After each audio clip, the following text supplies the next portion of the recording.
அனைவருக்கும் வணக்கம். தமிழ் கேஎஸ்ஆர் சேனலில் பல பதிவுகள் பார்த்துட்ருக்கோம். அதில் 10ஆம் வகுப்பு தமிழ் பாடத்தை இப்பொழுது தொடர்ந்து பார்த்துட்ருக்கோம். அதில் ரெண்டாவது இயலில் இலக்கண பகுதிக்குரிய கற்பவை கற்றபின் வினாவும் விடையும்.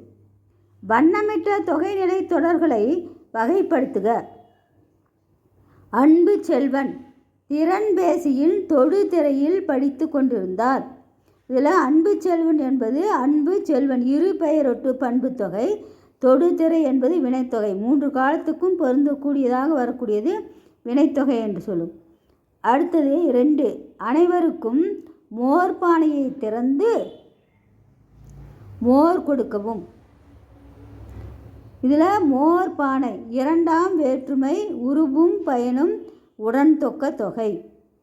அடுத்தது மோர் கொடுக்கவும் 2ஆம் வேற்றுமை தொகை. அதில் முதல் கொடுக்கிறது மோர் பானை என்று சொல்லக்கூடியது பானை 2ஆம் வேற்றுமை உருபு பயனும் வந்துள்ளது. அடுத்தது 3வது பகுதியாக வெண்டைக்காய் பொரியல் மோர் குழம்புக்கு பொருத்தமாக இருக்கும். இதில் வெண்டைக்காய் மோர் குழம்பு இரு பெயரட்டு பண்பு தொகை. இதில் 2 சொற்கள் அமைந்திருக்கு. அடுத்தது 4, தங்க மீன்கள் தண்ணீர் தொட்டியில் விளையாடுகின்றன.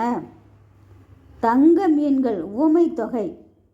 தண்ணீர் தொட்டியில் 2ஆம் வேற்றுமை உருபும் பயனும் உடன் தொக்க தொகை என்று இலக்கண பகுதிக்கு உரிய பகுதி சொல்லப்பட்டிருக்கு. இதுக்குரிய கற்பவை கற்றபின் ஒரு வினா மட்டும்தான் இருக்குது. இந்த பகுதியை பாருங்கள். மேலே இருக்கக்கூடிய பகுதியில் உவமை தொகை உண்மை தொகை போன்றவற்றிற்கு சிறுவினாக்கள் சான்றுகளும் கொடுக்கப்பட்டிருக்கு. இதோடு இணைந்த பகுதி அதையும் பாருங்கள். நன்றி, வணக்கம்.